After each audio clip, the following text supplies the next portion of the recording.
Now I'm going to show you how to lay out your site's menu or navigation. You want it to not only be easy for your users to navigate through your site, but also for the search engines as well. What you'll be doing in this section is designing the entire flow of your site.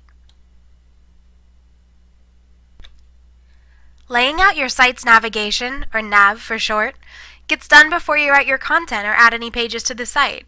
That's because the way you lay out the nav determines the keyword phrases that get used throughout your site.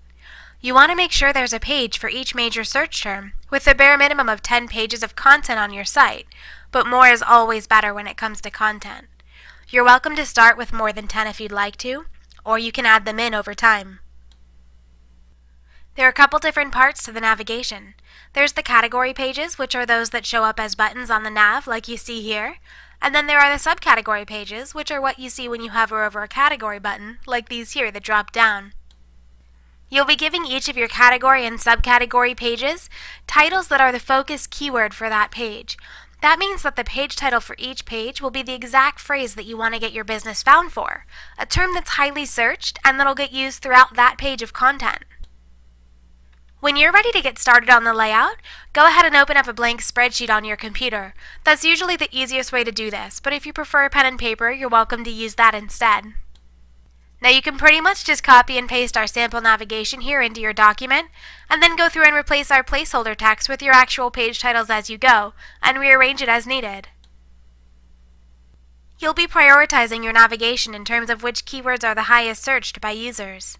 Whatever category is first on your navigation is what's going to get the most attention from Google, with less and less importance on each category as it goes on down the line. So you want to put your most important service first. If residential services are the highest search term in the industry, then that's what you'd want to focus on. So you'd make your first category the residential category. Then you'd put the second highest search service next, and so on. Now realize that you want to keep your site about one industry. If you focus on multiple industries, you'll 1. Confuse Google, and 2. Spread yourself too thin. You want maximum attention and juice on your biggest services that make you the most money, right? So if you're a roofer who also does siding and gutters, focus the site on the moneymaker, roofing, and boom the biggest part of your business. You can sell your roofing clients siding and gutters if they need it, but don't water down results from your site for the big buck services by adding other areas in, you see? Now another point to realize is that you want to keep each category relevant to itself. By that I mean you only want to put subcategory pages in each category that directly relate to or fall under that category. For instance, if you have a category on air conditioning services, keep all of its pages strictly about air conditioning. If you've got a separate category for your heating services, keep those pages focused on heating.